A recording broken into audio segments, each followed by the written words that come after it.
so much, Linda. That was unexpected, and I'm just very glad I'm wearing waterproof mascara. That was wonderful.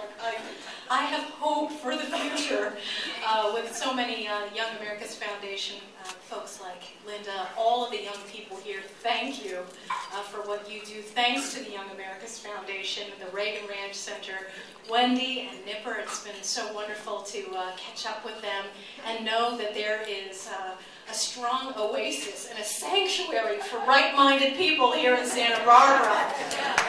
The people for all over Santa Barbara. To say, can I say I told you so now?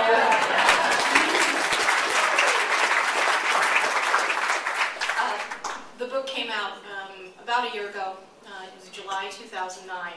And back then, when it had just been published, all of the liberal critics scoffed.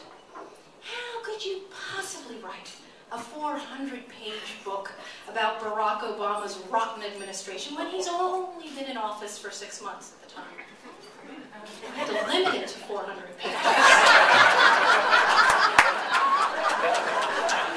And when I proceeded to respond to these critics by rattling off case after case of Chicago-style back-scratching, transparency trampling, and crooked special interest dealing in the new White House at the time, liberal critics like the View's Joy Behar then responded, but what about Bush? Bush, what about Bush? What about Bush?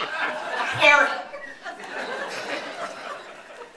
When I responded to that by pointing out that I actually had reported extensively on Bush-era cronyism, Harriet Myers, FEMA, Department of Homeland Security, reporting that I had done during that administration. And then when I further responded that while the whole Bush bashing genre was overflowing, and that there remained a massive Grand Canyon-sized vacuum of information about where Barack Obama came from and the Chicago politics that he was marinated in. This was the next response. So what? Every administration is rife with corruption. When I patiently explained, in response to that, that no other administration in a modern American history had set itself up so loftily as the agent of hope and change had done. Or when I cited endless examples of Obama's broken promises on everything from lobbyists to transparency to Washington business as usual, liberal critics changed the subject again. And the next card they play, of course, is the ad hominem card. You're a racist. Yeah. You're a hater. Bill Maher held up the cover of the book and complained about the logo, which is of that famous Obama campaign symbol of hope and change. And I purposely shattered it because, of course, we know that this was a mere mirage. And then, of course, he griped that I wouldn't go on his pathetic notion. Then we had Matt Lauer of the Today Show. Some of you may have seen my appearance back when the book debuted. And his strategy was to play beat the clock. We had about 3.5 to 4 minutes to discuss the substance of my book. And instead, he wanted to talk about the beer summit.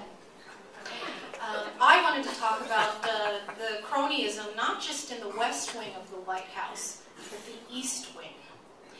And the fact is that even after all of this time, there are still very few people who are willing to talk about the corruption of the First Lady and the Chicago ties and the Chicago politics that she has practiced herself. Instead, we know all about how she got those muscles.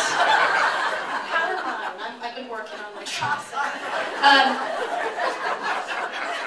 But so little substantive news coverage of the political muscle that she has exercised, not only in Chicago, but of course in the Beltway. 10 most chilling words from Obama's mouth, which unfortunately were no joke, were these. I think at some point you have made enough money. hear Reagan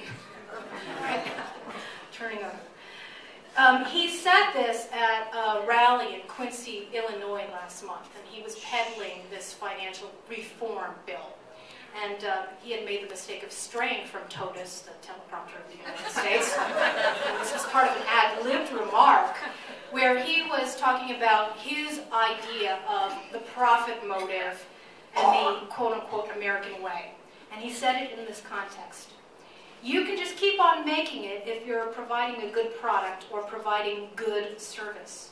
We don't want people to stop fulfilling the core responsibilities of the financial system to help grow our economy.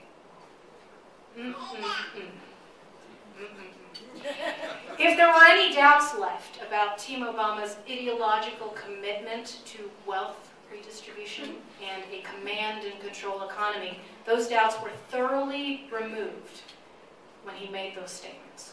We have a commander-in-chief who presumes to know when you have earned enough, and who believes that only those who provide what he deems a good service and good products should, quote-unquote, keep on making it, and who is determined that the role of American entrepreneurs is not to pursue their own self-interests, but to fulfill what he deems to be the core responsibilities of growing his economy.